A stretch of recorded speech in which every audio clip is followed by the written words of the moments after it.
Hi guys, I would like to go through this problem with you here. So here you're given a quadratic function in ax squared plus bx plus c form. Here a is 1, b is 8, c is 16. You need to convert it into the standard form, which is the vertex form. I believe you in the class already experienced how nice the standard form it is, because you can quickly sketch the graph, right? So now let's take a look at this problem. Here I really like this problem because the coefficient of x is just 1, which makes it nice. Before I do this one, I would like to review quickly about this important identity. So it is a squared plus 2ab plus b squared is equal to quantity a plus b squared. And of course, if you have minus sign here, this will take the minus sign. Okay, so this is the formula that we need to use here. So actually, without much trouble, you can see this actually is a perfect square, because you can see that this is just the x plus 4 square, right? Because the middle term is 2 times 4 times x, which is 8x, and the last term is 16, which is 4 square.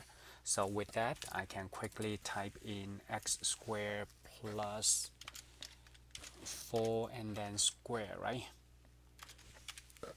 Okay, so now when we look at the second one, hopefully that in class you also remember that the effect of transformation.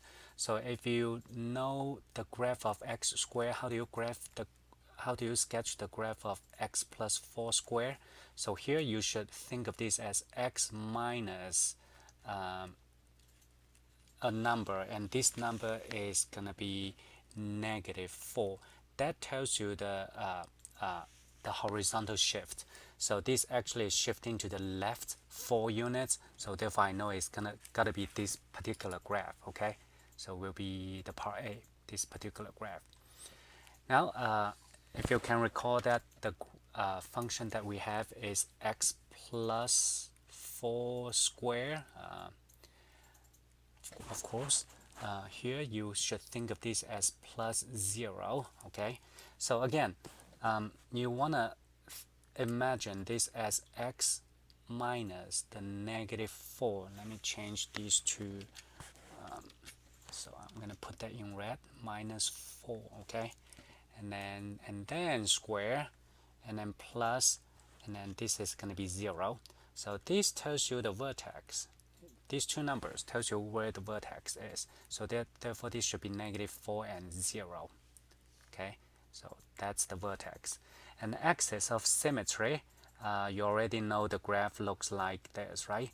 And that's the line of symmetry. So that's your x equals 4 equation, the vertical line.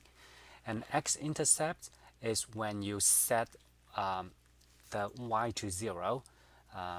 So in this particular case, so y is equal to x plus 4 equal, you want to set the y equal to 0, right?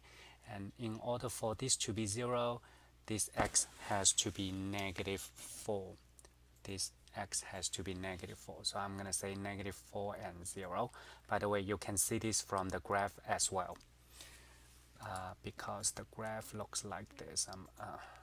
Okay, I'm going to go back to graph, and this is the graph. You can see the x-intercept is -4, 0. So this is it. This is a pretty, I would say this is pretty easy problem. Hopefully you can follow this video. Otherwise, let me know.